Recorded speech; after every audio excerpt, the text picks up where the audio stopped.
ሰላም ሰላም ዩናይትዳውያን እንዴት ናችሁ? ቤተሰቦች ሁሉ ሰላም? እነሆ ተገኝተናል። ዛሬም ዩናይትድን የተመለከቱ አዳዲስ ጉዳዮችን ይዘንላችኋል። ሌኒ ዮሮ የጎልደን ቦይ ሽልማት የመጨረሻ እጩ ከሆኑ ተጫዋቾች መካከል አንዱ ሆኗል። በዩናይትድ ልምምር ላይ የተመለሱ ተጫዋቾች አሉ። አዳዲስ ማዝራዊ ተመልሷል ተብሏል። በዚህ ሳምንት አይ ቲንክ ማርቲኔዝም ይመለሳል ተብሏል። ለሊቨርፑሉ ጨዋታ ይደርሳሉ ወይ? ምላሽ እንዲሁ ታገኛላችሁ። እንደው የማዝራዊን ጉዳይ አያይዘን ደግሞ ስለ ሞሮኮ እግር ኳስ እናወራለን። ጥቂት ነገር እላችኋለሁ ከርዕስ ወጣ ቢልም ግን ትንሽ ብትሰሙት አይከፋም፣ ጠቃሚ ነው ብዬ ስለማስብ ይሄን ነገር እናያለን። ከዛ ውጭ ደግሞ ቤተሰቦቻችን ስለ ዩናይትድ አዲሱ ስቴዲየም ግንባታ አዲስ ደስ የሚል ዜና ተሰምቷል፣ ሰማላችሁ። የቅድመ ዝውውር የተለመዱ ዜናዎች አሉ። ለምሳሌ የያልዲዝ ጉዳይ እየተወራ ነው። ዩናይትድ አሁንም ማቴታን ተብሏል። ስለ ኬንም ተወርቷል። ዩናይትድ ዝውውሩን በተመለከተ እነኚህ ጉዳዮች ላይ ምን አዲስ ነገር አለ? ምላሹን የምታገኙ ነው የሚሆነው ከዘገባችን። ከሚለቁ ደግሞ የዘርክዚ ነገር አሁን ትንሽ አምርሯል። ዘርክዚ ክለቡ እንዲለቀው ግፊት ያሳድራል ተብሎ ተገልጿል እና ቀጣይ ጥር ላይ ዘርክዚ ዩናይትድን በውሰት ለቆ ወደ ጣሊያን ያመራል የሚል ሪፖርት ወጥቷል። የምትሰሙት የዜናችን አካል ነው። እንደተለመደው ደግሞ የአማካይ ሁኔታ ላይ አንድ ውሳኔ ተወስኗል። ይሄ አዲስ ውሳኔ ነው። ስለ ዩናይትድ ቀጣይ የአማካይ ኢላማዎች የተወሰነ ምንድን ነው ውሳኔው የሚለውን ትሰማላችሁ። ስለ ዩናይትድ ሽያጭ በተመለከተ እንደው ከተባለ አዲስ ነገር ይዘናል። የክርስቲያኖ ሮናልዶ እንደው ወደ ኦልትራፎርድ ወደ ዩናይትድ ሊመለስ ነው የሚል ዘገባ ሰሞኑን አይ ቲንክ ሰምታችሁ ሊሆን ይችላል ከጋዜጦች። ለምን እንደዚህ ተባለ ለሚለውም ምላሽ ለመስጠት የምሞክር ይሆናል በዚህ ዘገባ። እስከ መጨረሻው አብራችሁን ስትቆዩ ሌሎችንም መረጃዎች ታገኛላችሁ። ቤተሰቦች አብራችሁኝ ሆኖ ነው ብለው መልካም ቆይታ። የአንፊልዱ እሁድ 12 ሰዓት ከ30 የምናደርገው የፕሪሚየር ሊግ እጅግ ተጠባቂ የሆነ ጨዋታ። ከዚህ ጨዋታ በፊት በርከት ያሉ መረጃዎችን በተከታታይ ማድረስ እንቀጥላለን። ቤተሰቦች ስለ ጨዋታው ያሉ ቅድመ እንደዚሁ መመልከት መስማት ያሉባቸውን አንዳንድ ጉዳዮች ወደ እናንተ እያደረስን እንቀጥላለን። ኦፍኮርስ በስፋት ከነገ ጀምሮ ነው የጨዋታውን የተመለከቱ መረጃዎችን እንዲሁም የምናደርሳችሁ። ዛሬም ግን የያዝንላችሁ የተያያዥ ጉዳዮች አሉ። እነያን እነግራችኋለን። የመጀመሪያው የያዝነው የማዝራዊ ጉዳይ ነው። ማዝራዊ በዚህ ሲዝን እንደው ተረጋግቶ ከዩናይትድ ጨዋታውን ማድረግ አልቻለም። በአንዳንድ ጨዋታዎች ላይ በተጫዋቹ ቢመለስም ከጉዳቱ አገግሞ መልሶ ደግሞ ያ ጉዳት አገርሽቶበት በድጋሚ ከቡድኑ ርቋል። አሁን ደግሞ ተመልሷል። ኢንተርናሽናል ብሬክ ላይ ነበር ከሞሮኮ ብሔራዊ ቡድን ጋር። አሁን ግን የዩናይትድን ስኳድ መልሶ ተቀላቅሏል እና ፊት ነው ሊቨርፑልን ለመቅጠም ይደርሳል ተብሎ ተነግሯል እና የዩናይትድን የተከላካይ መስመር በተለይ ከማዝራዊና እንደው ማርቲኔዝ ተመልሰው የተሟላ ዩናይትድ የተከላካይ መስመር መስሎ የማየት ጉጉት ስላለን ሁላችንም የነኚህ ሁለት ተጫዋቾች በጤንነት ወደ ቡድኑ መመለስ ለዩናይትድ በጣም አስፈላጊ ነው። ቲሙን በጣም ቦስት ያደርጋል። እንደውም አንድ የዩናይትድ ሌጀንድ ሰሞኑን አስተያየት ሲሰጥ ነበር። ማርቲኔዝ ያለበት ዩናይትድ እና ማርቲኔዝ የሌለበት ዩናይትድ አንድ አይደለም ብሎ ነው እሱ ከማዝራዊ ይልቅ እንደውም የማርቲኔዝ አለመኖር ዩናይትድን በጣም እየጎዳው እንደሆነ፣ ይሄ ካራክተር የሌለው ቡድን እንደሆነ፣ ትግል የሚያንሰው ወኔ ቢስ የሆነ ቡድን እንደሆነ እሱ ካለ ግን ሜዳ ላይ ዩናይትድ እንደዚህ አይነት ካራክተሮችን ጨምሮ እንደሚይዝ እና ምን ያህል ሚስ እንዳደረግነው ማርቲኔዝን በደንብ አድርጎ ነበር የገለጸውና ማርቲኔዝ እንደነገርኳቸው ቤተሰቦች አሁን በሊቨርፑል ጨዋታ እሱን አንጠብቅም። ስለዚህ ጉዳይ እርግጠኛ ሆኜ እነግራችኋለሁ። በሊቨርፑሉ ጨዋታ ላይ መሰለፍ አይችልም፣ ግን ሰሞኑን ተመልሷል የሚሉ ዜናዎች ተበራክተዋል። ተመልሷል ማለት ሴንስ አሁን ሙሉ ለሙሉ ከዋናው ቡድን ጋር ልምምድ መስራት ይችላል ማለት ነው። ልምምድ እንደሰራ ደግሞ በአንዴ ሊሰለፍ አይችልም። ታውቃላችሁ፣ ጊዜ ይፈልጋል። አንደኛ ትሬኒንግ እንኳን በአግባቡ ከዋናው ቲም ጋር አልሰራም ልጁ። ሁለተኛ የጨዋታ ፊትነስ ለማግኘት አስቡት፣ ተጨማሪ ሳምንታት ጥቂት ሳምንታት ሊፈጅበት ይችላል ማርቲኔዝ። ስለዚህ በቅርብ ባሉ ጨዋታዎች ላይ ይመለሳል ብሎ መጠበቅ ለእናንተም አጉል ተስፋ መስጠት ነው። ብዙ ዜናዎች ብዙ ኖይዞች ስላሉ ነው በዚህ ጉዳይ ላይ ልክ በሊቨርፑሉ ጨዋታ ተሰልፎ እንደሚገባና ቲሙን እንደሚያገለግል ተደርጎ እየተወራ እየታሰበ ስላለ ማለት ነው። ይሄ ሊሆን አይችልም በፍጹም ቤተሰቦቻችን። ቢያንስ ጥቂት ተጫዋቹ የአካል ብቃቱ ፊትነሱ ላይ እንዲደርስ እንኳን የልምምድ ጨዋታ እንኳን ያስፈልጋል። የሆነ ኮምፒቲቲቭ የሆነ ጌም እንኳን ያስፈልገዋል። ኢቨን እዛ ሌቭል ላይ አልደረሰም፣ ገና ነው። ማርቲኔዝ ከጉዳቱ እያገገመ መሆኑ ብቻ ግን በጣም አስደሳች ዜና ነው የሚመስለው። እኔ ከዚህ በፊትም ብየዋለሁ የዩናይትድ ባክስሪ በዮሮ በማቲያስ ዴሊክት እና በማርቲኔዝ ይሄ ፍጹም የተረጋጋ የማይቀያየር የዩናይትድ ዲፌንስ እንዲሆን ነው ፈልገው እኔ ባክስሪው ማለት ነው። እና ይሄ እንዲሆን ግን ትንሽ መታገስ መጠበቅ ይኖርብናል ለማለት ነው። የማዝራዊ መመለስ ግን ለዩናይትድ በጣም ጥሩ አማራጭ ይመስላል፣ ለሩበን አሞሪም በተለይ ማለት ነው። እንደው የማዝራዊን ነገር ካነሳው አይቀር ቤተሰቦች ስለ ሞሮኮ ብሔራዊ ቡድን የሆነ ነገር ልበል። በአጠቃላይ ስለ ሞሮኮ ብሔራዊ ቡድን ብቻ ሳይሆን አጠቃላይ ስለ ሞሮኮ እግር ኳስ ነው ማለት የፈለግኩት። ያው ስለ ሀገራችን እግር ኳስ አላወራም ታውቃላችሁ። እኔ ሀገራችን እግር ኳስ ለማውራትም ብቁ ነው ብዬ አላስብም። ስለ እግር ኳሱ ለመተቸት ወይ ደግሞ እግር ኳሱን ለማወደስ ምንም ነገር የለንም እጃችን ላይ እና እንደው የሌሎችን እግር ኳስ እድገት እያየን እነሱን ከማድነቅና ስለነሱ ከማውራት ምንም የምንፈይደው ነገር የለም ቤተሰቦቻችን። እና ስለ ሞሮኮ ብሔራዊ ቡድን አሁን ላወራችሁ የፈለግኩት ጨዋታ አድርጎ ነበረ ትላንት። ይሄን ጨዋታ ሞሮኮ የአንደር 20 ነው ጨዋታዋን ያደረገችው። ሞሮኮ የዓለም ሻምፒዮን አለ የአንደር 20 ማለት ነው። የፈረንሳይ ብሔራዊ ቡድንን አሸነፉ ትላንት። የፈረንሳይ ብሔራዊ ቡድን በፔናልቲን ያሸነፉት አንዳቻ በመደበኛ ጨዋታ ሰዓት ተጠናቆ ነው። እንግዲህ የፈረንሳይ አንደር 17ን በፔናልቲ በማሸነፍ ወደ ፍጻሜ ያለፉት ማለት ነው። ቀጣይ ተጋጣሚያቸው አርጀንቲና ነው የምትሆነው እና ኮሎምቢያን አሸንፋ አርጀንቲና 1-0 ትላንት ምሽት፣ አርጀንቲናም እንደዚህ ወደ ፍጻሜ ያልፋለች። ስለዚህ በጣም የሚጠበቅ ፋይናል ይሆናል ማለት ነው በአርጀንቲና እና በሞሮኮ የዓለም ዋንጫ አንደር 20 ዋንጫ ላይ። አሁን ይሄን እንዳነሳ ያደረገኝ ምን መሰላችሁ ቤተሰቦች፣ የሞሮኮዎች ብሔራዊ ቡድኖቻቸውን እየገነቡ ያሉበት መንገድ አሁንም የምናያቸው በትላልቅ ክለቦች የምናያቸው ታለንት ያላቸው በጣም ተሰጧቸው እንደው በሰውነት ከኢትዮጵያውያን ያው ናቸው። ኦፍኮርስ እኔ ከኢትዮጵያውያን ለይቼ ያላያቸው በተክለ ሰውነታቸው ማለት ነው። እንደውም አንዳንዶቹ ሁሉ አሁን እንትን ይላሉ። የኢትዮጵያ ተጫዋቾች ተክለ ሰውነት አሁን ትንሽ እየተቀየረ ነው።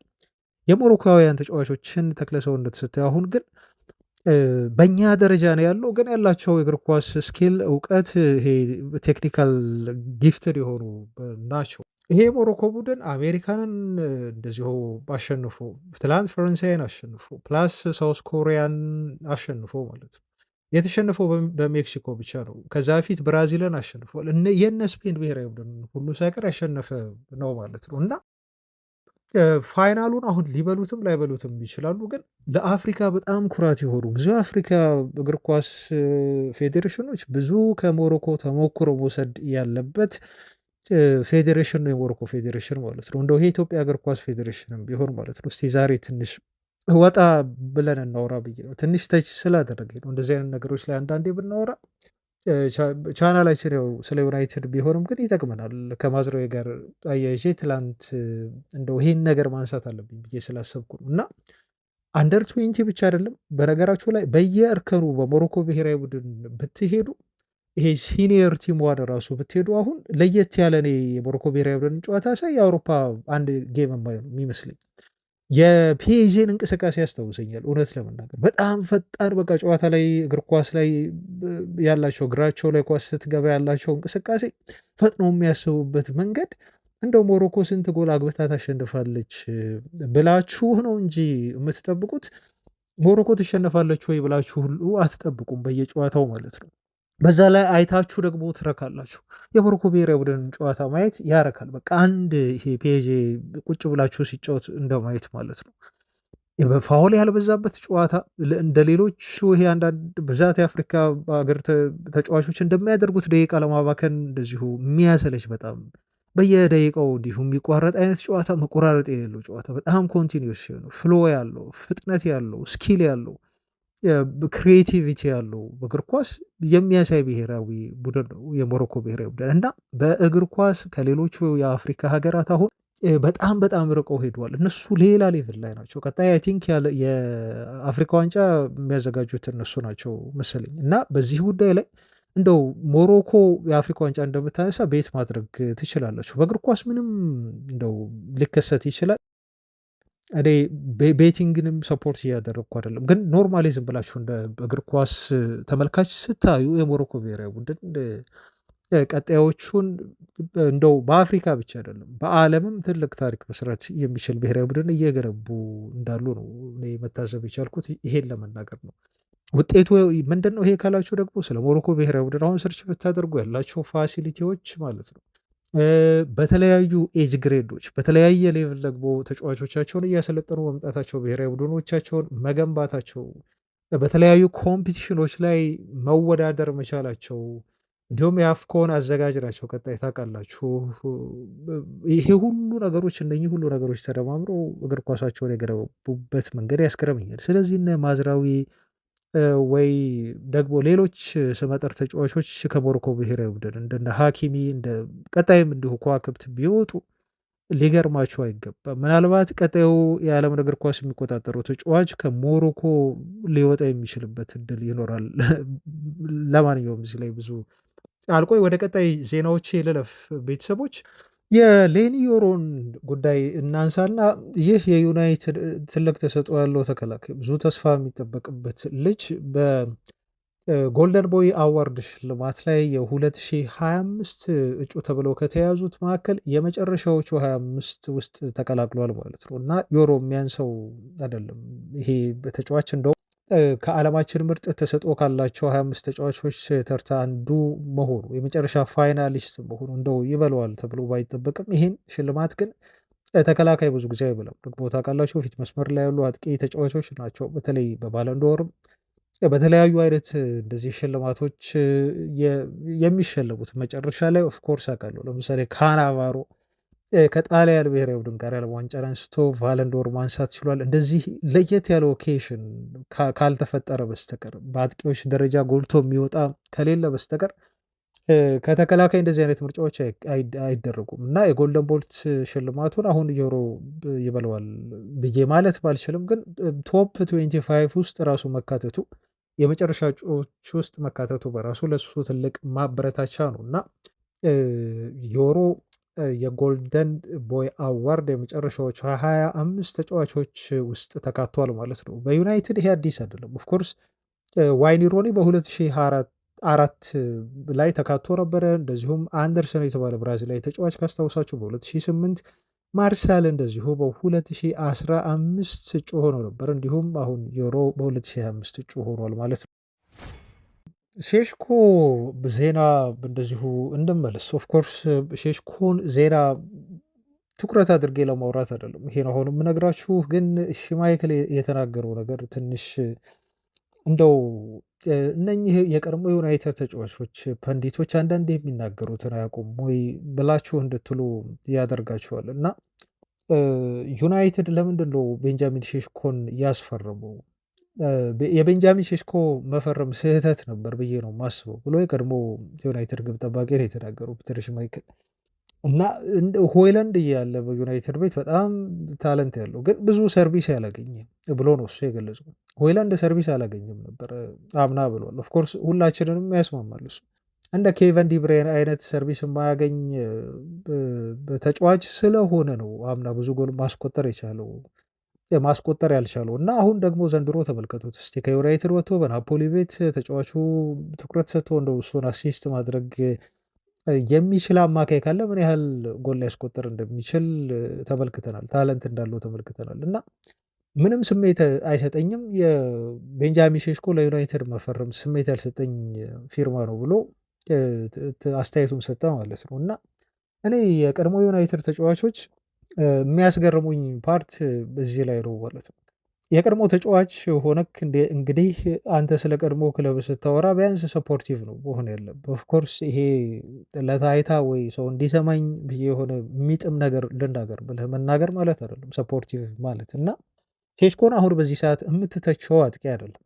ኦፍኮርስ ዩናይትድ ገና ነው እኮ ስህተት ሰርቷልም ለማለት እኮ ገና ነው፣ ለመፍረድም ገና ነው። በዛ ላይ ደግሞ ከመቼው ነው ሆይላንድ አሁን ከዩናይትድ ወጥቶ በቃ እዛ ሄዶ በጣም ኮከብ ሆኗል፣ በጣም ተሳክቶለታል ተብሎ በድፍረት መናገር የሚቻለው ከመቼውስ ነው? እንደውስ ደግሞ ቤንጃሚን ሼሽኮ በዩናይትድ ገና በቅርብ መጥቶ ልጁ አልተሳካለትም ብሎ መናገርስ እንዲሁ በድፍረት የሚቻሉ በጣም ፔሽንስ ያስፈልጋል ለመተቸትም ለመናገርም ማለት ነው አንድን ተጫዋች ወይ ደግሞ ለማሞገስም ቢሆን እና ቤንጃሚን ሼሽኮ ኪሳራ የሆነ ዝውውር ነው ብለው ሰሞኑ የዚ አትሌቲክን ዘገባ ባለፈው በደንብ አውርተንበታል አምጥተው እና ንጻሪያቸው በራሱ የወኪሎችን አስተያየት እና ምርጫዎች በራሱ ጥያቄ ውስጥ ከተን ማለት ነው። ይሄን ጉዳይ ደግሞ ከዩናይትድ ሌጀንድ ከሆኑ ተጫዋቾች መስማት አንዳንዴ ሁሌ እለዋለሁ ባይናገሩ ይሻላል። ስለ ዩናይትድ አስተያየት ባይጠየቁ ወይ ባይሰጡ ይሻላል የዩናይትድ ሌጀንዶች በሚል ማለት ነው። ኦፍኮርስ የእነሱን ሀሳብ እኛ ላይ ዳውንሎድ ማድረግ ወይ መጫን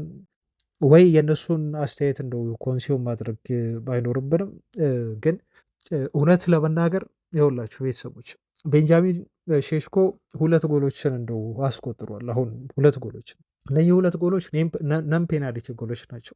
ቪክተር ጊዮኬሬሽ እስከ 17 ኦክቶበር ድረስ 2025 14 ጨዋታ አድርጎ ማለት ነው ተጫዋቹ ለብሔራዊ ቡድን ያስቆጠረው ጎል 3 ጎል ብቻ ነው። እሱም አንዱ ጎል አይ ቲንክ በፔናልቲ ነው። አንዱ ጎል ፔናልቲ ነው። ቪክተር ጊዮኬሬሽ ግን እስከ 17 ኦክቶበር 2024 ባለፈው ዓመት ማለት ነው እስከዚህ ሰዓት ድረስ በ14 ጨዋታ ያስቆጠራቸው ጎሎች ቤተሰቦች ብታምኑም ባታምኑ 16 ጎሎች ነበሩ ማለት ነው። አያችሁ ልዩነቱ 16 ጎሎች 13 ጎል ያነሰ አስቆጥሯል ማለት ነው ቪክተር ጊዮኬሬሽ። ግን ይበልጥ ሚዲያው ሲጮህ ሚዲያው ይበልጥ ሲተቸው የምትሰሙት ማንን ነው? የፈረደበት የዩናይትድ አጥቂ የሆነው ተጫዋች ቤንጃሚን ሼሽኮ ነው ማለት ነው። ባለፈው ዘ አትሌቲክ ጋዜጣ እንዳወጣው አይነት ማለት ነው ሰዎች መጥፎ አጥቂ እንደሆነ ገና ከወዲሁ ያወሯቸዋል። ግን ኤኒዌይስ አሁን ባለፈውም ስላወራንበት ድጋሚ እዚህ ጉዳይ ላይ ቤተሰቦቻችን አልመለስም። የአንፊልዱ ጨዋታ ደግሞ ቤንጃሚን ሼሽኮ በደንብ እሱን ለሚተቹት ጋዜጠኞች የዩናይትድ የቀድሞ ተጫዋቾችን ቢሆኑ እንደው ብቃቱን አሳይቶ ጎል አስቆጥሮ ተጫዋቹ የወጣበት ዋጋ ትክክለኛ እንደሆነ ዩናይትዶች ለሱ የከፈሉት መስዋዕትነት ያወጡት ገንዘብ እንደው ለሱ የሚገባው መሆኑን በደንብ ያስመሰክራል ብለን ተስፋ እናደርጋለን። እኔ በተለይ ተስፋ አደርጋለሁ በሊቨርፑሉ ጨዋታ የሆነ ነገር ይሄ ተጫዋች ያደርጋል በሚል ነው እየጠበቅኩት የምገኘው። ቤንጃሚን ሼሽኮ በዩናይትድ እንዲሳካለት በጣም ከሚፈልጉ እና ይሳካለታለን ብዬ በእርግጠኝነት ከምናገርለት ተጫዋች መካከል አንዱ ነው። ካየሁት ፖቴንሻል አንጻር ዝም ብዬ የዩናይትድ ደጋፊ ስለሆንኩ አይደለም ቤተሰቦች፣ ፖቴንሻሉ እንዳለው ልጁ በደንብ ያስታውቃል። በተለይ ፖዚሽኒንጉን ነው የወደድኩት። ልጁ ሆይላንድ በቂ እድል ተሰጥቶታል። በዩናይትድ ቤት የተሰጠውን እድል ግን አልተጠቀም። እውነት ለመናገር የዩናይትድ አንዳንድ የተበላሹ ወይ ቲሙን ያልጠቀሙ መሻሻል ያልቻሉ ተጫዋቾች እድል ሳይሰጣቸው ቀርቶ አይደለም ከማርከስ ራሽፎርድ ጀምሮ ማለት ነው። ብቃቱ መጥፎ ሆኖም ይሰለፍ ነበር። እስቲ ይሻሻላል ከዛሬ ነገ ተብሎ ሆይላንድ 1 ዓመት ሙሉ አምና እንደው መሰለፍ ነበረበት እንዴ በጨዋታ ላይ ግን አሞሪም በየጨዋታው እድል እየሰጠ ነው። አየነው ምንም ሊያደርግ አልቻለም። ከዩናይትድ ሲወጣ ደግሞ በቃ ሰደሊ ጎል ማስቆጠር ልጁ ጀመር። ይሄ የዩናይትድ ጥፋት አይደለም። ምንም እኛ ራሳችን የምንወቅስበት ነገር አይደለም። ኦልሬዲ የልጁ ነገር ነው ማለት ነው። እድሉን ሰጠኸው ማስቆጠር ካልቻለ በቃ ምን ታደርገዋል? አታስቀጥለውም፣ ትሸኘዋል። ሌላ ቦታ ሌላም ነገር ሊያደርግ ብዙ ሊሳካለት ይችላል። ኢትስ ኦኬ ዋን ኦፍ ፓርት ኦፍ ላይፍ ብለህ መቀበል መቻል ነው እንጂ መጸጸት፣ መቆዘም እንዴት ሆይላንድን ለቀን ቤንጃሚን ሼሽኮን እናመጣለን የሚሉት በአስተያየት እኔ ስላልገባኝ ነው። ኤኒዌይስ እንቀጥል ቤተሰቦች። በርከት ያሉ ሌሎች ዜናዎችንም ይዤላችኋለሁ። እነዚህን ዜናዎች አጠራጥር እያረኩኝ ወደ እናንተ አቀርባለሁ። ቪዲዮን ላይክ ካላደረጋችሁ ግን ላይክ እንድታደርጉ ላስታውሳችሁ ቤተሰቦች። የማይክ ኬጋን ያወጣው መረጃ ነው። የሜል ስፖርት ጋዜጣ ጸሐፊ ነው። ዩናይትድ አዲስ ስቴዲየም ፕላን አውጥቶ ይሄን ፕላን አሳይቶን እኛም ብዙ ነገር አውርተንበታል። 100,000 ተመልካች የሚይዝ እና አሁን በጣም ጥሩ ዜና ምን መሰላችሁ? ስቴዲየሙ ዙሪያ አንድ ሬልዌይ አለ እና ይሄ ሬልዌይ ሰፊ ቦታ ይዟል። ያን ሰፊ ቦታ ዩናይትድ ጠቅልሎ መግዛት መቻል ይኖርበታል፣ ማንሳት ይኖርበታል እና ሲደራደሩ የጠየቋቸው ገንዘብ በጣም ከመብዛቱ የተነሳ እንደው በቃ ይሄ ነገር ላይሳካ ነው ብለው ወደ ሁለተኛ የስቴዲየም ዲዛይን እና እቅድ ሁሉ ዩናይትድ ገብቶ ነበር። የመጀመሪያውን ትቶ ማለት ነው። ይሄ ብዙ የተወራለት ዲዛይኑ በጣም የሚያምረው ይሄ ማማ ይሄ 3 እንትን ያለው ታወር ያለው የስቴዲየሙ ፕላን እንዲቀየር ሁሉ ታስቦ ነበር። አሁን ግን ድርድሩ በጥሩ ሁኔታ ሄደ ተባለ። ምክንያቱም መጀመሪያ የጠየቋቸው ካሳ 400 ሚሊየን ፓውንድ ነው። ከዛ ቦታ ለመነሳት ድርጅቱ የጠየቀው ማለት ነው። ዩናይትዶች ግን ባደረጉት ከፍተኛ የሆነ ጥረትና ከፍተኛ የሆነ ድርድር ያንን ጉዳይ አስቀንሰው እንግዲህ አሁን ያን ቦታ ለመቆጣጠር እና ፍራይት ሊነር ተብሎ ነው የሚጠራው አይ ቲንክ ካምፓኒ ከዚህ ካምፓኒ ጋር ስምምነት ለመድረስ ተቃርበዋል እና አሁን የግንባታውን በቀድሞ ዲዛይኑ እጅግ በሚያምሩ በጣም ውብ በሆነው የአዲስ ኦልድ ትራፎርድ ግንባታ ዲዛይን ይቀጥላል። ዩናይትዶችም ያን ቦታ አሁን ኮንትሮል ለማድረግ እና ለመጠቅለል ተዘጋጅተዋል ተብሎ ተነግሯል። ይሄ በጣም ጥሩ ዜና ነው። ሌላው ቅድመ ዝውውር ዜናዎችን ደግሞ ወደዛ እንለፍ። የሳውዝ አሜሪካ የዜና ምንጭ የሆነው ሜርሎ የተባለው እንደዚህ ሲል ዘገባ። አንድ ተጫዋች ዩናይትድ ይፈልጋል ታውቃላችሁ። ይህም የሚፈልገው ተጫዋች 17 ዓመት ነው። ከዚህ በፊት አውርተንበታል። ተጫዋቹ ጊልቤርቶ ሞራ ተብሎ ይጠራል። አንዳንዶች አዲሱ ፔድሪ ይሉታል። አማካይ ክፍል ላይ የሚያሳየው እንቅስቃሴና ያሉት ስኪሎች ከፔድሪ ጋር ስለሚመሳሰል ነው አዲሱ ፔድሪ እያሉ የሚጠሩት እና ባርሴሎናም በጣም አጥብቆ ይፈልገዋል ከዩናይትድ ውጭ። ይሄ ተጫዋች ግን በቀላሉ የሚገኝ ተጫዋች እንዳልሆነ ከ30 ሚሊዮን ዩሮ በላይ እንደሚፈልግ ልጁን ለመግዛት ሜክሲካዊ ነው ተጫዋቹ። ዩናይትድ ጨረታም እንዳለበት ከባርሴሎና ከመሳሰሉ ቲሞች ጋር መጫረት እንዳለበት ልጁን ለማስፈረም ሰሞኑን ተነግሯል። ወኪሉ ይሄ ብዙ ጊዜ ታለንት ያላቸው ተጫዋቾች የተለጠፈባቸው ዋጋ ከፍተኛ ሲሆንና እንደው ዩናይትድ ያቀርባል ተብሎ የታሰበው 30 ሚሊዮን ዩሮ አነሰ ሲባል ወኪሉ ይሄ እኮ አንድ እግሩን እንኳን አይገዛም አይነት የሚል አስተያየት ሰጥቶ ነበር ሰሞኑን ታውቃላችሁ። ግን አሁን ተጫዋቹን ዩናይትድ በቅርብ እንደማያገኙ ባርሴሎናም በቅርብ እንደማያገኙ ልጁን ምናልባት የቅድመ ኮንትራት ስምምነት አድርገው ካልሆነ በስተቀር ግን ልጁን ለማስፈረም እስከ ጃንዋሪ 2027 ድረስ መጠበቅ ክለቦች እንዳለባቸው ተነግሯል። ምክንያቱም ይሄ ተጫዋች አሁን ባለው ሁኔታ ከእድሜውም አንፃር ወደ አውሮፓ መጥቶ ህጋዊ በሆነ መልኩ የመጫወት እንደዚሁ መብት አያገኝም። ስለዚህ መጠበቅ ይኖርባቸዋል ተብሎ ተነግሯል። ይሄ አንደኛው ዜና ነው። የዩናይትድን የታዳጊዎች ዜና እንደዚሁ በተመለከተ ማለት ነው። ቤተሰቦቻችን ስለ የአጥቂ መስመር ዝውውር የቅድመ ዝውውር ዜናዎቻችን ደግሞ እንለፍ። ያልዲስ ጉዳይ ሰሞኑን ብዙ እየተወራበት ይገኛል። ኬናን ያልዲስ ወደ ማንቸስተር ዩናይትድ እንዲመጣ ዩናይትዶች 70 ሚሊዮን ፓውንድ የዝውውር ገንዘብ ለጁቬንትስ ሊያቀርቡ ነው ተብሎ ተነግሯል። ይህ በጣም አስደናቂ የሆነ ተጫዋች ነው። በቱርክ ብሔራዊ ቡድን ይሄ ሰሞኑ ያለፉት የዓለም ዋንጫ ማጣሪያ ጨዋታዎች ላይ ተመልክተነዋል። ከሪያል ማድሪዱ ሌላኛው ኮከብ ጋር ማለት ነው። ማን ነው ስሙ ጠፋብኝ ቤተሰቦች። እና ይሄ ተጫዋች በጣም ጥሩ እንቅስቃሴ ሲያደርግ ነበር። ጎሎችንም እንደዚሁ ሲያስቆጥሩ ነበር።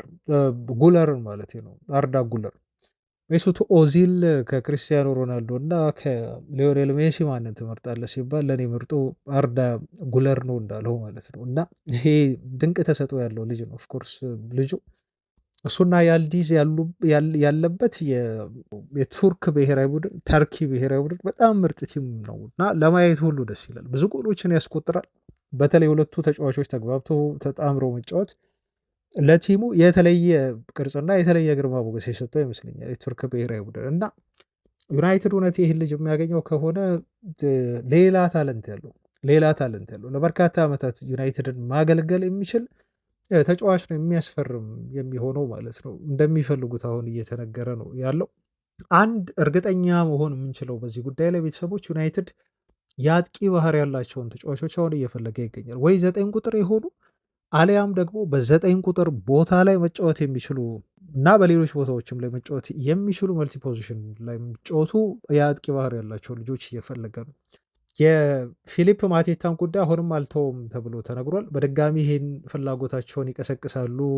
ምክንያቱም ክሪስታል ፓላሶች ተጫዋቹን ለመሸጥ አሁን ሬዲ ይሆናሉ ከጃንዋሪ ዝውውር መስኮት ጀምሮ ተብሎ ተነግሯል። ይህን ቲም ቶክ ነው የዘገበው። ከዛ ውጭ ደግሞ የሃሪኬን ስምም ከዩናይትድ ጋር ተያይዟል። ይህም አጥቂ እንደሚፈልጉ የሚያረጋግጥላችሁ መረጃ ነው። ስለ ሃሪኬን ከዚህ በፊት ብዙ ተወርቷል ታውቃላችሁ። በዩናይትድ ስታንድ ዩቲዩብ ቻናል ላይ ቀርቦም ቤን ጃኮብስ ይሄን ዲናይ ማድረግ አልችልም እና ሃሪኬን ወደ ዩናይትድ የሚለው ወር ዘሪ ሰምቲንግ ብሎናል። በቃ የሆነ ነገር አለ የሆነ ነገር አለ። አሁን የምናወራበት ጊዜ አይደለም፣ ወይም እንዲህ ብዬ ላረጋግጥላችሁ አልችልም፣ ግን ዜር ኢዝ ሰምቲንግ እንቅስቃሴዎች ይኖራሉ ከጀርባ። ምክንያቱም ሃሪኬን ይሄ የመጨረሻው ሲዝን ነው ከዚህ በፊት እንዳልነው እና በባየር ሙኒክ አይቀጥልም።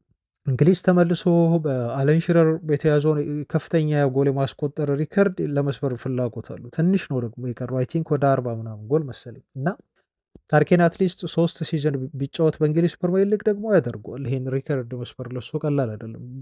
ፐር ሲዝን እንኳን በዚህ እድሜው 15 ጎሎችን በአንድ ሲዝን ማስቆጠር ይችላል ልጁ። ሲምፕሊ በ3 ዓመት እንኳን እንደው ትንሽ 15 ያስቆጠረ ብንል ተጫዋቹ ያን ሪከርድ ለመስበር ደግሞ ሲምፕል ይሆንለታል ማለት ነው እና እኔ የሃሪኬንን ወደ ዩናይትድ መምጣት እና ሀሳቡን በጣም ከሚደግፉት ሰዎች መካከል አንዱ ነኝ። ምክንያቴን ተናግሬያለሁ። አሁን በዚህ ጉዳይ ላይ እንትን አንልም፣ ቤተሰቦች አንጣላም።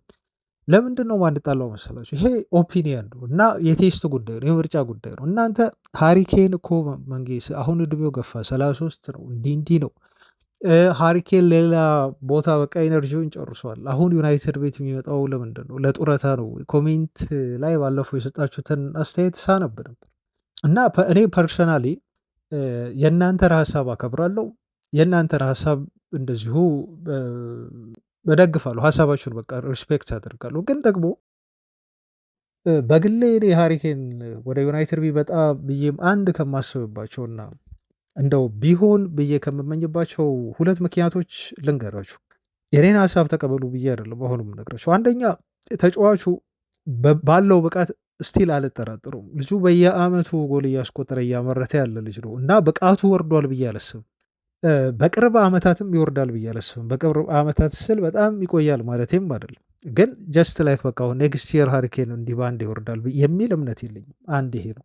ሁለተኛ ያለው ኤክስፒሪየንስ በእንግሊዝ ፕሪሚየር ሊግ በቡንደስሊጋም ቢሆን ተጫውቶ ያሳለፈበት እና ያለፈበት ፈተናን ተቋቁሞ እንዲሁ ተጫዋቹ ማስቆጠር እንደሚችል ስቲል በዚህ እድሜው ፊት እንደሆነ አካል ብቃቱን ጠብቆ መጫወት የሚችል ተጫዋች እንደሆነ በደንብ አሳይቶናል። ይሄም ሌላ ምክንያቴ ነው። ቤንጃሚን ሼሽኮ ደግሞ ሌላ ምክንያቴ ነው። የሼሽኮ ቅድም ስለ ጫናው ስናወራ ቤንጃሚን የሚችል ልጅ ነው። እውነት ለመናገር በጣም ታለንት ያለው ልጅ ነው። ልጁ መማር ብቻ ነው የሚያስፈልገው፣ መማር ብቻ። ሲኒየር የሆነ ልጁ እንዴት አንዳንድ ቦታዎች ላይ እንዴት ዲሲሽን መውሰድ እንዳለበት ገና 22 ዓመቱ ነው፣ አትርሱ።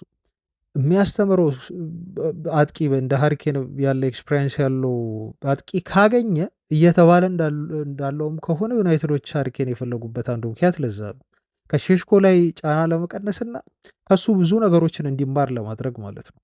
እና ይሄ በጣም እኔ ፐርፌክት የሆነ እቅድ ነው ማለት ነው። ለእኔ በጣም ፐርፌክት የሆነ እቅድ። አንደኛ ከፈለጋችሁ ሁለቱንም እንግዲህ ቤስት አድርጋችሁ አንዱ እንደ ቤንች አድርጋችሁ በምትፈልጉ ሰዓት እንደየጨዋታው ክብደትና ቅለት ትጠቀሟችኋላችሁ።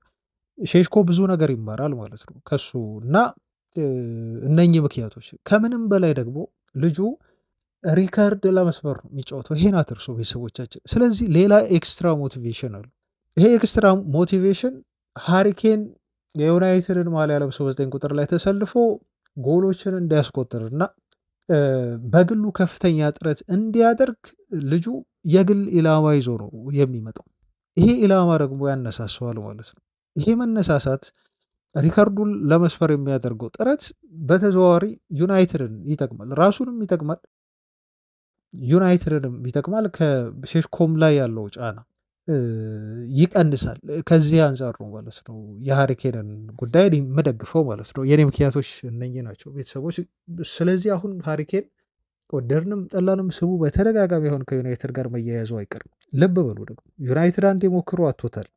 ፕላስ ደግሞ ራትክሊፍ ከመጡ በኋላ እንኳን ባለፈው ሃሪኬንን ለማምጣት ሙከራ አድርገው ነበር። ይፈልጉታል ተብሎ ተገልጾ ነበር። ራትክሊፍ ያደምቁታል። እንደው የሚቆዩ ከሆነ በዩናይትድ ቤት ራትክሊፍ እሱን የማግኘት እድል ቢሰጣቸው አይጠቀሙበትም የሚል እምነት የለኝም። ሊያደርጉት ይችላሉ ከሚል አንጻር እዚህ ጋር የጆሹዋ ዘርኪዚን ነገር ላንሳ። ጆሹዋ ዘርኪዚ አሁን እየተረሳ የመጣ ያለ የሆነ ሂትር ተጫዋች ነው። በአንድ ሳይድ በጣም ያሳዝነኛል። እውነት ለመናገር ምክንያቱም ልጁ ይሄ አይገባውም ነበር። ኦፍኮርስ በዩናይትድ ቤት ቤንች ላይ የተቀመጡ የማይገባቸው ተጫዋቾች አሉ። ለምሳሌ ኮቢ ሜይኖ ግን ዘርክዚ አምና ካሳየን ነገር አንፃር አምና በኦልድ ትራፎርድ የዩናይትድ ሲጫወት የደጋፊዎች የደስታ ምንጭ ነበረው በሚያደርጋቸው እንቅስቃሴዎች። አንዳንድ የአርሰናል ተጫዋቾችን ሁሉ እያጋጨ ነበር አምና። ሃይላይቱን ታስታውሳላችሁ። እና ያ ነገር እኔ የዘርክዚ አጨዋወት ይናፍቀኛል። ልጁን ማየት እፈልግ ነበር ግን ያው አሁን ካለው የዩናይትድ ስኳድ አንጻር ከሱ በላይ ፐርፎርም እያደረጉ ያሉ ተጫዋቾች እንዳሉም ደግሞ እረዳለሁ። አሞሪምን ልወቅሰው አልፈልግም ዘርክዚን በማስቀመጡ። ልጁ ግን አሁንም ጫና እያሳደረ ነው። ወደ ጣሊያን ልቀቁኝ እያለ ነው። የጣሊያን ክለቦች በተለይ ሮማ እናስፈርም የሚል ጥያቄ አቅርበውለታል ተብሏል። በውሰትም ቢሆን ጆሽያ ዘርኪዝም ቢሆን አሁን የጥር የዝውውር መስኮት እስኪከፈት እየጠበቀ ብቻ ነው ያለው እንጂ ዩናይትድ ላይ ጫና ለማሳደር ተዘጋጅቷል ተብሏል። በውሰት እንዲለቁት የዓለም ዋንጫ ተሳትፎን እንዲሁ በሆላንድ ብሔራዊ ቡድን ለማረጋገጥ ሲል ልጁ ግዴታ መልቀቅ እንዳለበት ወስኗል ተብሏል እና በዩናይትድ ቤት ደስተኛ አይደለም። ባይሆን ነው የሚገርመን ገና 24 ዓመቱ ነው። ስለዚህ የጥር የዝውውር መስኮት ላይ ጁቬንትስ ብቻ አይደለም የሚፈልገው ደግሞ አይሚን ሮማ ብቻ አይደለም የሚፈልገው፣ ኮሞም ይፈልገዋል፣ ጁቬንትስ ይባላል፣ ኤሲ ሚላን ይባላል እና እነኚህ የጣሊያን ክለቦች አሁን ተጫዋቾችን ከዩናይትድ እየተመለከቱ ነው ያሉት። በተለይ አንዳንድ ተጫዋቾች ሄደው ናፖሊ ቤት እየተሳካላቸው መሆኑን ተከትሎ አሁንም የዘርክዚ ፈላጊዎች አሉ ማለት ነው። እዛና ወደዛ ላይ ያመራ ይችላል ማለት ነው። የኮቢ ሜኖ ጉዳይም እንዳለ ነው። ኮቢ ሜኖ በጣም ፕሬዠር ያሳድራል። ዝውውር መስኮቱ እስኪከፈት ነው አሁን እየጠበቀ ያለው፣ ግን ዩናይትዶች በአቋማቸው ይጸናሉ። በፍጹም ለኮቢ ሜኖን አይለቁትም ተብሎ ነው እየተነገረው ማለት ነው። ቢያንስ አማካይ እስካላስፈረሙት ድረስ ኮቢ ሜኖ በውሰት እንዲለቅ ካስፈለገ ዩናይትድ አማካይ ማምጣት አለበት። ያ የማይሆንና አማካይ ማምጣታቸው እርግጥ ካልሆነ ግን ሜኖን አይለቁትም፣ በዩናይትድ ቤት ይቆያል ብሏል ፋብሪሲዮ ሮማኖ። የአማካይ ቦታ ላይ ደግሞ የወጡ ዜናዎችን እናድርሳቸው። ሰሞኑን እናደርሳችኋለን በተከታታይ። የአዲሱ ነገር ምንድን ነው ካላችሁን፣ አሁን በዩናይትድ ቤት የፔት ሆሎን መረጃ ነው ማድረሳችሁ። በዩናይትድ ቤት አሁን የአማካይ ቦታ ላይ ቀዳሚ ዝውውር ኢላማ የሆነው ተብሎ የተቀመጠው አደም ዋርተን ሆኗል ነው። ፕራዮሪቲ ታርጌት ሆኗል ለዩናይትድ ተብሎ ተገልጿል። እንደው በኋላ ላይ በደንብ የዝውውር መስኮቱ እየተቃረበ ሲመጣ በደንብ አድርገን እናነጻጽራቸዋለን ለዩናይትድ የትኛው አማካኝ ይሻላል የሚለውን ማለት ነው። ለአሁኑ ግን የዩናይትድ ሰዎች እንደው እስካሁን የተደረጉ የፕሪሚየር ሊግ ጨዋታዎችንም ከተመለከቱ በኋላና በጣም በብዙ መሻሻሉን እንደው ሳወራበት ነበር። አይ ቲንክ ትላንት አደም ዋርተን የተለየ ዋርተን ሆኗል በዚህ ሲዝን እያልኩ እና ከባሌባ ይልቅ አሁን አደም ዋርተንን ዩናይትዶች ቀዳሚ ዝውውር ታርጌት አድርገውታል ተብሎ ተነግሯል ማለት ነው። ይሄ የሆነበት ምክንያት አንደኛ ዋርተን ፍጹም የተሟላ ተጫዋች ሆኗል ማለት ነው። ልጁ እየተሰለፈ በየሳምንቱ ብቃቱን እያሳየ ያለ ተጫዋች ሆኗል። ባሌባ ደግሞ በተቃራሪው ነው። እንደው ከዝውውሩ ጋር ስሙ ተያይዞ የዩናይትድ ዝውውር መነሳቱ ነው ልጁን እንደዚህ ያደረገው ተብሎ ቢወራም ግን ጥያቄ የሚያስነሳ ነው ማለት ነው። ጥያቄ የሚያስነሳ ነው። ይሄ አንዱ ነገር ነው። ሌላው ደግሞ ብራይተኖች አሁንም በአቋማቸው ጸኑ ብሎናል ፋብሪሲዮ ሮማኖ ዩቱብ ቻናሉ ላይ ሲያወራ ነበር። ፋብሪሲዮም ያው ስለ ዩናይትድ ሳያወራ መቼ ሳያድርም ታውቃላችሁ ቤተሰቦች። ፖስተሩን እንኳን ያደርጋል፣ የሆነች የዩናይትድ ነገር ያደርጋል። ስለሌላ ነገር እያወራም ቢሆን ያው የዩናይትድን ፖስተር ማድረጉ አይቀርም ሌሎች እንደሚያደርጉት። ስለ ዩናይትድ መረጃ ያወራል። ኦፍኮርስ አንደርስታንደብል ነው በማውራቱም እኛም ደስተኛ ነን። ደጋፊዎች ከሚጠይቁት ጥያቄ አንጻር የባሌባን ጉዳይ ምላሽ ይሰጣል፣ በተለያዩ ጉዳዮች ላይ ምላሽ ይሰጣል እና የባሌባ ጉዳይ ላይ አሁን ሰሞኑ የተወራው ነገር ልክ ነው። ብራይተኖች ልጁን የመሸጥ ፍላጎት የላቸውም በተለይ በጃንዋሪ ወር ላይ። ምክንያቱም ቀጣይ ክረምትም ላይ ዩናይትዶች ይመለሳሉ ብለው ያስባሉ። ዩናይትዶችም ይመለሳሉ፣ ሌሎች ክለቦችም እንዲሁ ጨረታ ውስጥ ይገባሉ በዚህ ተጫዋች ዝውውር ላይ ብለው ነው ብራይተኖች የሚያስቡት። አላማቸው እቅዳቸውም ሲጀመር ይሄ ነው። አሁን እነሱ ያልጠበቁት የሆነባቸው ነገር ምንድን ነው? በዚህ ደረጃ ባሌባ ይወርዳል ብሎ ግን አላሰቡም። በዚህ ደረጃ በሶስት ጨዋታዎች ላይ ተጫዋቹን ከእረፍት በኋላ ቀይረን እናስወጠዋለን፣ ከእረፍት በፊት ቀይረን እናስወጠዋለን ብለው ብራይተኖች አላሰቡም። አይ ቲንክ ይሄ አዲስ ነገር የሆነ ዱብዳ የሆነ ዋርኒንግ እንደሚሆናቸው እኔ እርግጠኛ ነኝ። ምክንያቱም ያልጠበቁት ነገር ነው። ብዙ ተጫዋቾች እንደዚህ በዚህ ደረጃ ሲወርዱ ወይም አቋማቸው ሲወርድ አይተን አናውቅም። ብዙ የተለመደ አይደለም። ለዛ ነው እኔም በዚህ ልጅ ጉዳይ ላይ እሰጋለሁ እያልኩ የምላችሁ ማለት ነው። እና ይሄ ነገር ሊያስፈራቸው ይችላል ቦስ፣ ሊያስደነግጣቸው ይችላል። ግን አሁንም ስቲል በአቋማቸው እንደጸኑ አድርገው ነው አክት የሚያደርጉት። ጃንዋሪ ላይ አንሸጥም፣ ስለዚህ ልጁን ሰመር ላይ ነው የሚሸጠው በሚል አቋማቸው ጸንተዋል ማለት ነው። እና አሁን ወደ ዋርተን ጉዳይ ስመለስ በዛ ምክንያት ይመስለኛል ዩናይትዶች አደም ዋርተን ላይ እንደው ኤነርጂያችንን እንጨርስ፣ ምክንያቱም የባሊባ ጉዳይ ትንሽ አስቸጋሪ እየሆነ ስለሆነ ወደዛ ትኩረት እናድርግ፣ ልጁም ወቅታዊ ብቃቱ በጣም ጥሩ ነው ብለው እዛ እየሞከሩ ያሉት ማለት ነው። ግን የፓላስም ጉዳይ ቀላል አይደለም። ኦፍኮርስ ገንዘብ የማይቀይረው ነገር የለም። የዩናይትድ አመራሮች ከፈለጉ አንድን ተጫዋች ማዛወር የሚችሉ መሆናቸውን ከዚህ በፊት ባደረጓቸው ዝውውሮች ተመልክተናል። ገንዘብም የአንድን ክለብ አልሸጥም የማለት ፓወር እንደሚፈታተን እረዳለሁ። እና ዩናይትድ ግን በደንብ ጠንከር ማለት አለበት ዋርተንን ለማግኘት አብሶ በቀጣይ ጥር የዝውውር መስኮት በደንብ አድርገው አሳምረው ከፓላስ ጋር ቢያንስ ቅድመ ስምምነት ውስጥ መግባት አለባቸው፣ ከቻሉ ማስፈረም። ምክንያቱም እመኑኝ ቤተሰቦች፣ አሁን የዋርተንን ለማስፈረም ቀጣይ ክረምት ላይ የሚደረገው ጨረታ ከምታምኑት በላይ ይሆናል። አሁን እንኳን ሲቲ አዲስ ፈላጊ ሆኖ ቀርቧል። ሪያል ማድሪድ እንደሚፈልገው ታውቃላችሁ። ሲቲና ሪያል ማድሪድ ከፈለጉ ቀጣይ ደግሞ የሚመጡ ሌሎች ክለቦች ይኖራሉ። እነኚህ ክለቦች በዘፈቀደ ገንዘብ የሚያወጡ ናቸው።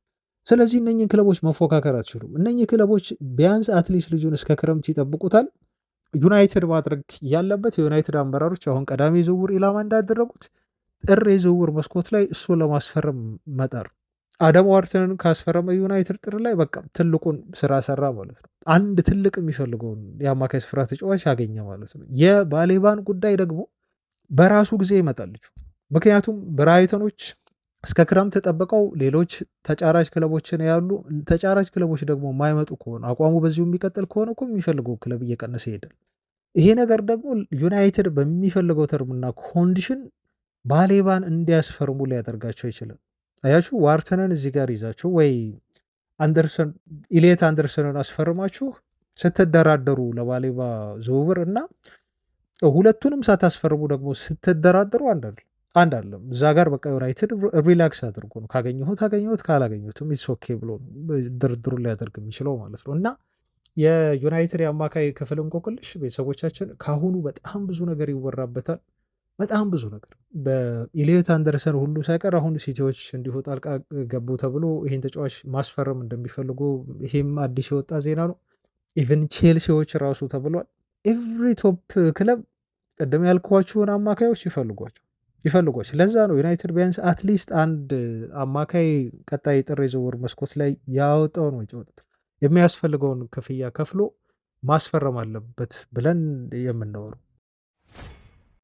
የመጨረሻ የዜናችን ጉዳይ የሚሆነው የክለቡ ሽያጭ ጉዳይ ነው። ምንም አዲስ ነገር የለም እውነት ለመናገር ቤተሰቦቻችን፣ አሁን የክለቡን ሽያጭ በተመለከተ ነገሩ ጸጥ ብሏል እና አዲስ ነገር ሲኖር ያው አፕዴት አደርጋችኋለሁ ባልኩት መሰረት ቤተሰቦቻችን ያርሰውም ብዙ ነገር ሰርች አድርጌያለሁ አዲስ ነገር ካለ ብዬ ምንም ያገኘሁት ነገር ስላሌለ ግን ስለ ክለቡ ሽያጭ ጉዳይ የማወራችሁ ነገር የለም። ግን ቤን ጃኮብስ ጠቀስ አድርጎ ያለፋትን ነገር አለች። እሷን እንደው ከጠቀማችሁ ልንገራችሁ እና የዛሬ መረጃችንን እናብቃ። በቶክ ስፖርትስ ላይ ነው ቤን ጃኮብስ የተናገረው።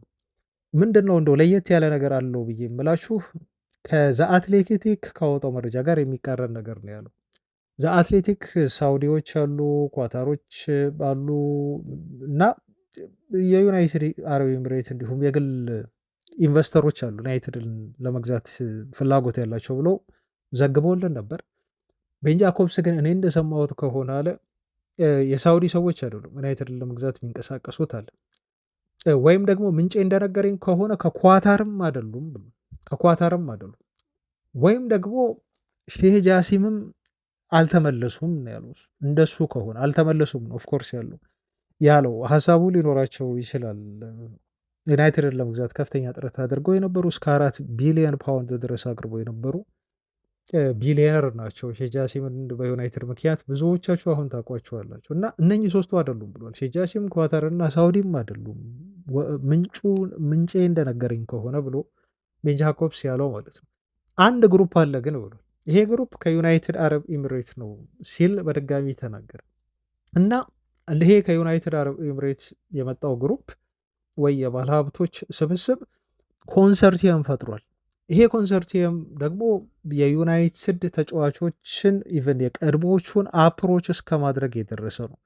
ከመግዛት ፍላጎትም አልፎ እንደው ከግሌዘር ቤተሰቦች ጋር ከመደራደርም አልፎ ኢቨን የዩናይትድን የቀድሞ ተጫዋቾች አፕሮች አድርጎ ኑ እንፈልጋችኋለን፣ እምንፈልጋችሁ ግን ገንዘብ እንድታዋጡ አይደለም፣ ወይንም ደግሞ የኮንሰርቲየሙ ዩናይትድን ለመግዛት ከተሰባሰቡት ባለሀብቶች ጋር አንድ ላይ ሆናችሁ አዋታችሁ ዩናይትድን እንድንገዛ ከእናንተ ጋር ሳይሆን የምንፈልጋችሁ ለአምባሳደር ሮል ነው በሚል እነኚህ የቀድሞ ዩናይትድ ተጫዋቾችን አፕሮች ያደረጉ ማለት ነው። እና ሰሞኑ እንደውም እየተወራ ነው፣ ትላንትን ጨምሮ ኢቨን ክርስቲያኖ ሮናልዶን ሁሉ ሳይቀር ክርስቲያኖ ሮናልዶ በአምባሳደር ሆኖ የነሱ ግዢ የዩናይትድ አረብ ኤሚሬት ግዢ አምባሳደር ሆኖ እጩ ከሆኑት የቀድሞ ተጫዋቾች መካከል አንዱ ነው ተብሎ ሮናልዶ ሁሉ ሳይቀር አናቅም። ያው ይሄ ከሆነ ደግሞ እነ ቤካም ሊኖሩ ይችላሉ።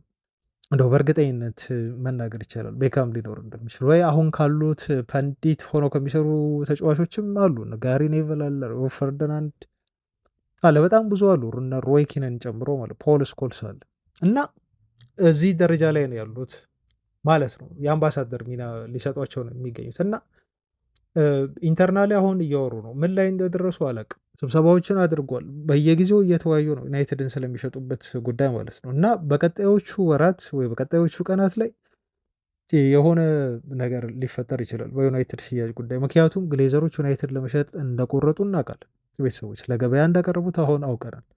ኢቨን ያለ ሰር ጂም ራትክሊፍ ፍቃድ ህጋዊም ፍቃድ የለውም፣ ህጋዊ መብትም የለውም ክለቡን ከሽያጭ የማስቆም ቢያንስ ለቀጣይ 1 ዓመት። ስለዚህ ሁሉም ውሳኔ ያለው ጋር ነው የግሌዘር ቤተሰቦች ጋር ነው። የሚፈልጉ ከሆነ ዛር ጎይንግ ቱ ዱ ኢት በቃ ያደርጉታል ማለት ነው ቤተሰቦቻችን። የሚሆነውን ግን አብረን የምናይ ይሆናል ለማለት ነው። ለዛሬ ያስኮላችሁ መረጃዎች እነዚህን ይመስላሉ። አብራችሁኝ ስለነበራችሁ ስላደመጣችሁኝ ከልብ አመሰግናለሁ ቤተሰቦች። ነገ በተለያየ ጉዳይ በተለይ ሊቨርፑል እና ዩናይትድን ቅድመ ጨዋታ መረጃ ይዘንም እንገናኛለን። ሰላም ሁኑ ባይ